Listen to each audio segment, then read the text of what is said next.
Thanks to those of you that submitted your questions on Twitter for this Wednesday Q&A here on OTRS Central. Remember the Friday Q&A, you have to go to the OTRS Central Facebook page, like the page, and then when I post a status that says this is where you put your questions for this week's Facebook Friday Q&A, you post your questions in response to that status. That's for the Friday one. But Monday and Wednesday, you still go to Twitter and do the old thing. You know what I do. Right, so thanks again, submitting your questions. Let's get started. And it's Bobbery asked, when did you give up smoking? Well, I didn't know I actually did, unfortunately. I wish I would have for the sake of my teeth and my lungs and overall body health. I'm getting there, though. I stopped smoking cigarettes a while back, but unfortunately I just moved to blacks, and that's not really any better. That's like choosing between vomiting and diarrhea. They're both bad. So I probably smoke half of what I did a couple of months ago, so that's a good thing. Getting back into the flow of working out and running every day has definitely helped in that category, but I'm not all the way there yet, unfortunately. Hopefully I will be at some point in time soon. Hopefully by the end of the year I can say that I've fully kicked the habit. Sean Ickbins asked, if you could have handpicked anyone other than Brock Lesnar to end Taker's streak, who would it be and why? Probably nobody, because it had been built up into such a monster that if you had anybody else do it, it might have been a huge saddle that they could never, or burden that they could never overcome. I also think it was one of those things that maybe it didn't need to end. I get the arguments for why it should have ended, and I don't disagree with that.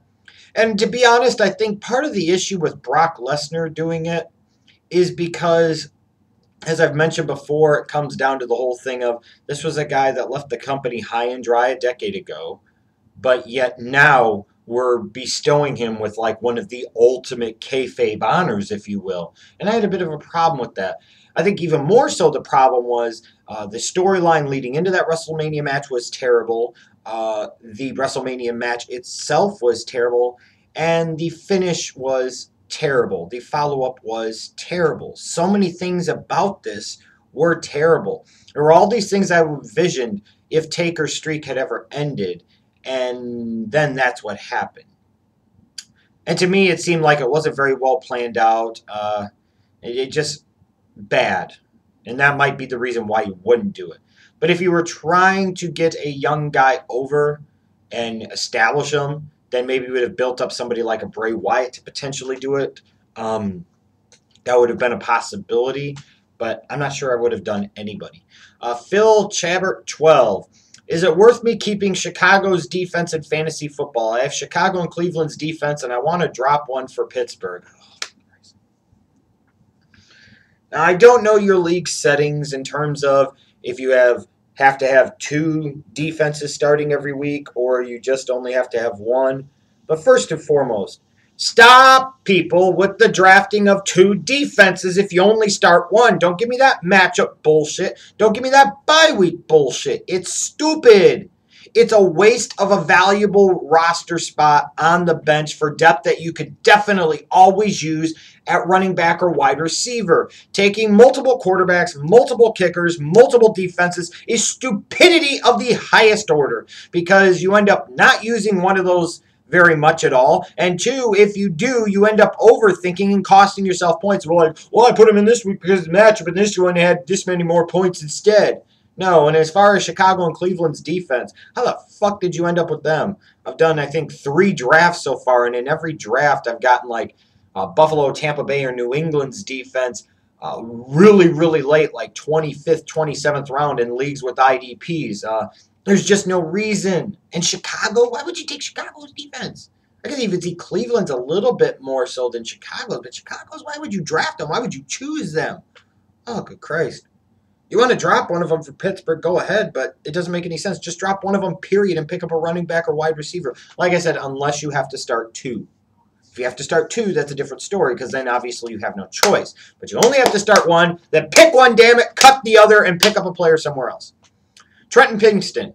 What match would you rather see at WrestleMania 31? Lesnar versus Reigns for the world title, or Brock versus Rock 2? Well, now what the fuck they've done with Cena, I don't even know how much appeal there is to Cena versus Reigns for the title at WrestleMania 31. Uh, Based off of current circumstances, it have to be Lesnar versus Reigns for the title at 31. Hassan WZ, what's your opinion on backyard wrestling? I think it's something that a lot of us have done in some way, shape, form, configuration.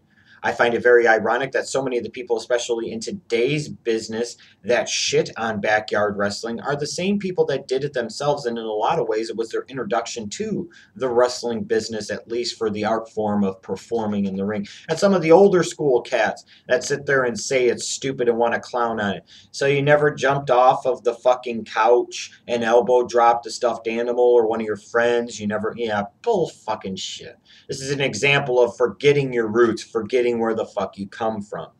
Now I see, stupid things done in backyard wrestling, like people hitting each other with chairs and light bulbs. And that shit I think is unnecessary and uncalled for. Guys juicing, and no, don't do that. Why?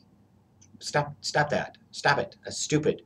But backyard wrestling itself, if backyard wrestling is stupid because you're not a professional and you're not professionally trained, okay, then let's never play pickup basketball ever again. Let's never go to the sandlot, to kind of show my age, and play baseball because we're not professionally trained. Let's not ever sit there and go to the park or go to a football field and play a game of flag football or tackle football because, again, we're not professionally trained. This, again, is the stupidity of professional wrestling and the people involved in professional wrestling. How does that make any fucking sense? Hey, you know what? You can't golf if you're not professionally trained. Fucking stupid. Edsel 4. Which guys do you think WWE should have had face The Undertaker at a WrestleMania? Guys that never faced Taker at WrestleMania that should have, well, number one, obviously, is John fucking Cena, beyond question. A few years back, Sting was definitely another one, especially when everybody was really hot for that shit right around WrestleMania 27. Those would be two guys that stand out in my mind. Maybe you could have done a match with him and Austin at WrestleMania. That might have worked relatively well. Might have. Maybe Mick Foley. I was surprised all the matches they had, they never actually had a WrestleMania match together. Those are a few that kind of stand out to me. Javier Ortabo. Would anyone besides Vince give a fuck about Lesnar versus Rock in a championship match at WrestleMania 31? Oh, no, I think people would give a fuck. Whether they give the right fuck or the wrong fuck, that depends on your perspective. Oh, but I think plenty of fucks would be given about it. In particular, if you're trying to sell the network more than you are actual old school pay-per-views, I think Lesnar versus Rock for the title would be completely ridiculous and a total admission that the WWE is slowly dying and they have the complete and utter inability to make any new stars and have no confidence in their current and future direction in the company. Keys10 asked, what were your initial thoughts on SmackDown? Different time, different place, so I thought it was great. Man, you had Nitro Thunder, now here's Raw and SmackDown. Fucking at that point in time, along with ECW, give me all the fucking wrestling I could possibly handle. Give me all of it. I mean, it was so hot, and they were doing so many good things, and there were so many fun things going on that adding an additional hour or two of wrestling programming every week was not a big deal to me whatsoever. Rare Breed RKO 97. Would you be down with Brock Lesnar versus Randy Orton at Survivor Series for the WWE Championship? Not particularly. And this is a problem with Brock Lesnar being the champion because now Brock Lesnar is the top baby face in the company. Again, I talk about that blowback, those unintended consequences that, of course, the WWE couldn't possibly foresee because they're stupid and stuck in their own little fantasy world. So then Randy Orton would have to work heel, which kind of defeats the whole purpose of Brock Lesnar being this dominant force. Furthermore, if you were going to do that, at least maybe go with a Batista if you were able to coax Batista back into it. I think Batista would come back maybe to work with Brock Lesnar in a big feature match like, let's say, a Survivor Series. The problem is right now is after Cena, who the fuck would Brock Lesnar feud with?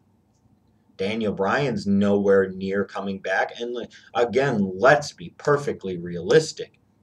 This is where the ridiculousness of the storytelling of the WWE comes into play. if a John Cena of all fucking people stands no chance against a Brock Lesnar, what the hell chance would a fucking Daniel Bryan stand? You know, you got to think about this stuff. You got to think about who this guy would face, what you're going to do. You know, and this stuff hasn't been thought out. It clearly hasn't. I mean, they've got their idea of what's going to happen here, and then potentially what might happen at WrestleMania. And they haven't figured out anything else in between. And they clearly haven't. They clearly haven't. Because they usually never do. God Tehran, do you own any replica belts? If so, which ones? And which ones would you like to own? I don't own any replica belts. I don't feel like wasting a few $100s for one. However, if I did have one or two, one I would like to have if I had one would be the white belt Intercontinental title. That might be one. But that's about it. It's just replica belts have never really been my thing. Simply recommended. Do you see the desperate attempt of getting Michael Sam on Raw for next week? But what would they say? What would you say if it helps Kofi, Big E, and Dr. X? Okay, first of all, let's give that up. Kofi, Big E, Dr. X. Let's pretend for the meantime that never ever happened. Furthermore, it's incredibly desperate and pathetic for the WWE to so openly woo Michael Sam. Now, of course, it wouldn't be surprising that people like Vince McMahon and Pat Patterson would be openly wooing athletic young men into the fold, if you get what I'm saying. Pat Patterson clearly was on board with this, wanted to introduce Michael Sam to the French tickler. However, with that said, you know, if the WWE was so concerned about this type of issue and believed in somebody getting a fair chance, how about you push fucking Darren Young? Remember that fake bullshit you did with TMZ last year? And again, for anybody that doubted me last year, I hope you understand how stupid and ridiculous you look now. It's like after SummerSlam, Brock Lesnar, who really doesn't like to talk to anybody. Him and Paul Heyman just happen to be walking down the street, and TMZ just happens to be there and just happens to be able to interview him, and both Heyman and Lesnar are actually talking to them. No, understand that WWE has connections in TMZ, and when they want TMZ to do stuff, they're going to fucking do stuff. Hence the whole thing with Darren Young at the airport was one big setup. Not saying he's not gay. Clearly he's gay, but the whole thing and the announcement and everything, you're naive to think that it wasn't one big fucking setup. But if they were so concerned again about, you know, somebody that's being gay getting equal opportunity, then just push Darren Young. You know, maybe use that next week. If you're not going to have Michael Sam, I'm sure they're going to wipe out the references to it because they're going to pretend it never happened like so many other fucking things. How about instead you have Darren Young come out and you have him talk? Just saying.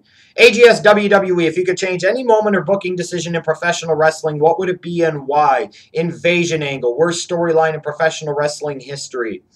Number 2, the streak ending. I don't know if that would be number 2. It would be in the top 5, but I'm not sure it would be number 2. But number 1 would have to be the invasion angle in all parts of it.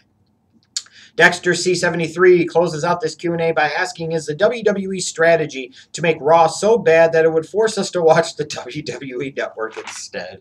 Oh, God. Based off of the past few weeks' Raws, that doesn't sound as crazy as you might think it does. No, I just don't think they're in a good place right now creatively. And you have those ebbs and flows where you have those good times and you have those bad times. And this, frankly, is not a good time. It just isn't.